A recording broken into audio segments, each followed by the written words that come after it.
Do you have questions? Mr. Goon? Okay. Member from Fredericton South, Leader of his party. Thank you, Mr. Chair, and good morning. Good morning to the Minister and his staff through you, Mr. Chair.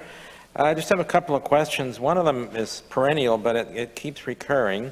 So with respect to child welfare and disability support services within the Department of Social Development, those two categories, child welfare services and disability support services, taken together routinely go over budget year after year, and at least the last three supplementary estimates I've looked at, by about 20, 21, 23, $24 million. So my question really is this. That doesn't make, to me, good sense in terms of budgeting. Does the minister or his staff sit down with department heads and say, build this into your budget when it becomes this routine? I can understand, seeing a difference in 1 year or 2 years for various different reasons, and you've mentioned a number of those in response to questions from some of the colleagues on the committee here. But when it's sort of routinely in the same envelope, more or less, 20, 22, $23 million every year, why not sit down with the department head and say, you need to change your budgeting, you need to build this into your regular budget? Through the chair, to the member opposite and Leader of his party, the member from Fredericton South. Do we consistently and oftentimes talk to them? Absolutely. As we're preparing for the budget, we absolutely go over the budget. We sit down with them, we go through the process, and social development is up next, so I would ask you maybe to let them speak on it. They are have far more detailed knowledge on their own budget. Thank you. Through you, Mr. Chair, and I will do that. Thank you for the suggestion to the minister, but yes, absolutely. But in terms of good fiscal management, which is sort of what we're talking about here, and we have proposed in the past as a party, as a caucus, that if departments were going to have to substantially go over their budgeted their budgets that were voted by this committee, that they should come to the Legislative Assembly and make the argument, or to a committee of the legislature make the argument why they need to go over. This is intended, that it's going through the supplementary estimates presumably to help make some kind of a difference in the future of fiscal management, because this really reflects departments going over budget and trying to understand why. And if this is a regular occurrence, well, then it gets to the point of the actual needs of the department, the actual budgets that they're submitting, rather than just explaining extraordinary circumstances in a given year. So I will do that. But on the question of fiscal management, I'd also ask, with respect to supplementary estimates, and I don't know why this is the case, which is why I'm asking you. Obviously, it's important from a fiscal management perspective, to keep track of how departments exceed their budgets as voted by this committee and ultimately by the legislature. But on the revenue side, when revenues fall short that have been budgeted, we don't see that in the supplementary estimates information. And so perhaps, Mr. Chair, the minister could just speak a little bit on why that is, and whether that should be changed, or whether there's some other mechanism he can address to the committee that addresses this issue of changes in revenue that were unexpected, whether it relates to changes out there in the economy, or a problem in projecting within a department on their revenues. I mean, it could be either or. The Minister of Natural Resources and Energy the other day was asked about the line on his budget for royalty, timber royalties, and he essentially said, well, we just put a number in there that we put in every year, and we don't really forecast what the royalties are. Well, that didn't sound very encouraging, presumably something like timber royalties, you want to have a firm projection on what to expect for the Minister of Finance to deal with in terms of revenue.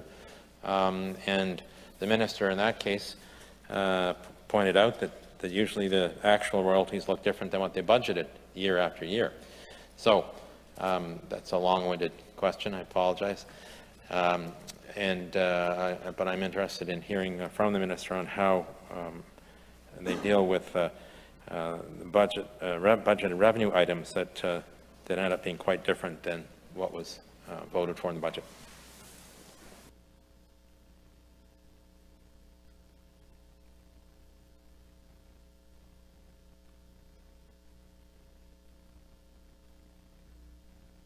The chair, to the member opposite, leader of his party. For the last 2 years, at least, well, I've been here 3 years now, so for the last 2 years, we have provided updates on revenue on a quarterly basis, and financial statements that include projected and actual revenue and expenditure statements, and those have been published on a quarterly basis. Thanks for that response, through Mr. Chair. I understand that, of course, but we don't have the opportunity to address them in the context of Budget Committee, or Estimates Committee, where we're looking at the proposals or the past performance, as this case with supplementary estimates on the expenditure side, and to question the Minister around what happened and how things might be changed in the future to address any shortcomings with respect to fiscal management, either at the departmental level or in the Department of Finance. So that was why I asked that question. So let's dig into that a little bit without using too much time, as I'm suddenly conscious of. This is the problem of having meetings so early in the morning, you lose track of time. I'll make this my last question, because there are many more to ask of other departments. But with respect to the revenue side of things, does the Minister and his staff, again, have they got a SOP, a standard operating procedure for interacting with departments where their revenues are dramatically different than had been budgeted in the budget voted on by this legislature?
Through the chair to the member opposite, do we have a standard operating procedure? Yes, we do.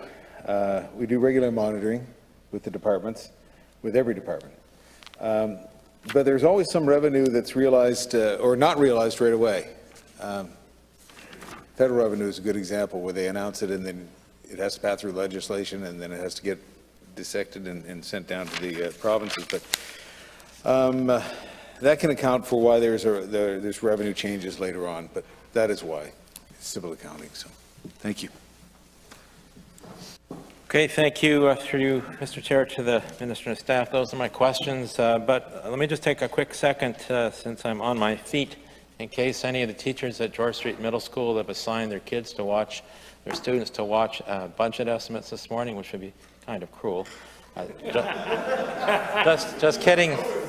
Just kidding, kids. Just kidding about that. And maybe some parents are at home with their children as well from George Street.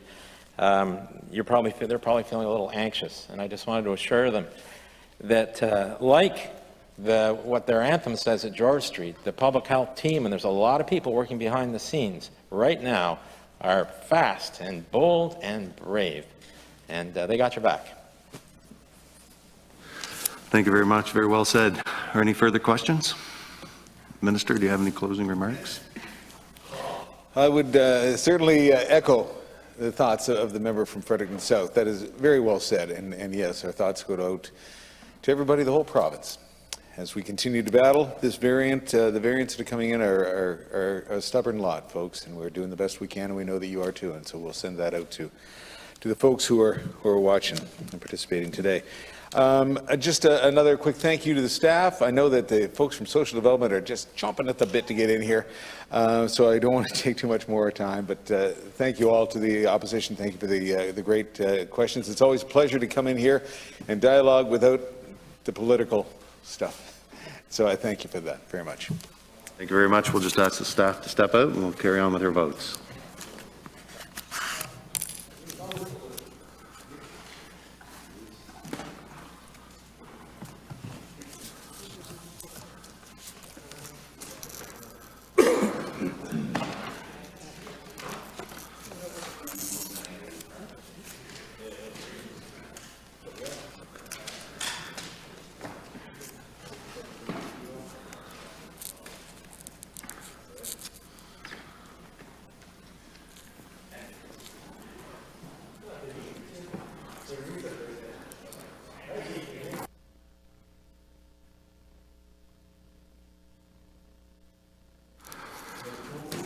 Is it the pleasure of the committee that there be granted to Her Majesty a sum not exceeding $29,616.12 to defray the expenses of the program under the loans and advances of the Department of Post-Secondary Education, Training and Labour for the fiscal year ending the 31st day of March 2020? For it, yea? Against, nay? Carried. Is it the pleasure of the committee that there be granted to Her Majesty a sum not exceeding $58,199.01 to defray the expenses of ordinary account program allocations of the Executive Council Office for the fiscal year ending the 31st day of March 2020? For it, yea? Against, nay? Carried. Is it the pleasure of the committee that there be granted to Her Majesty a sum not exceeding $501,658.72 to defray the expenses of the ordinary account program allocations of the Department of Public Safety for the fiscal year ending the 31st day of March 2020? For it, yea? Against, nay? Carried. Is it the pleasure of the committee that there be granted to Her Majesty a sum not exceeding $300,106.63 to defray the expenses of capital account program allocations of the Department of Environment and Local Government for the fiscal year ending the 31st day of March 2020? For it, yea?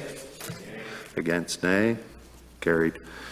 Is it the pleasure of the committee that there be granted to Her Majesty a sum not exceeding $117,352.76 to defray the expenses of capital account program allocations of the Department of Health for the fiscal year ending the 31st day of March 2020? For it, yea?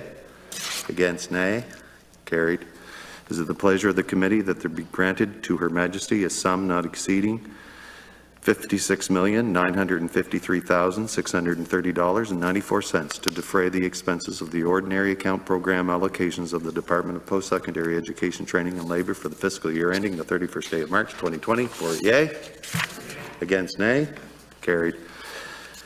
Is it the pleasure of the committee that there be granted to Her Majesty a sum not exceeding $23,144,307.52 to defray the expenses of ordinary account program allocations of the Department of Social Justice for the fiscal year ending the 31st day of March 2020? For it, yea. Against, nay. Carried. Is it the pleasure of the committee that there be granted to Her Majesty a sum not exceeding $7,610,949.97 to defray the expenses of the ordinary account program allocations of the Department of Transportation and Infrastructure for the fiscal year ending the 31st day of March 2020? For it, yea. Against, nay. Carried. Is it the pleasure of the committee that there be granted to Her Majesty a sum not exceeding $43,103,569.52 to defray the expenses of the ordinary account program allocations of the Department of Health for the fiscal year ending the 31st day of March 2020? For it, yea. Against, nay. Carried. Is it the pleasure of the committee that there be granted to Her Majesty a sum not exceeding $1,807,089.72 to defray the expenses of the ordinary account program allocations of the Department of Education and Early Childhood Development for the fiscal year ending the 31st day of March 2020? For it, yea.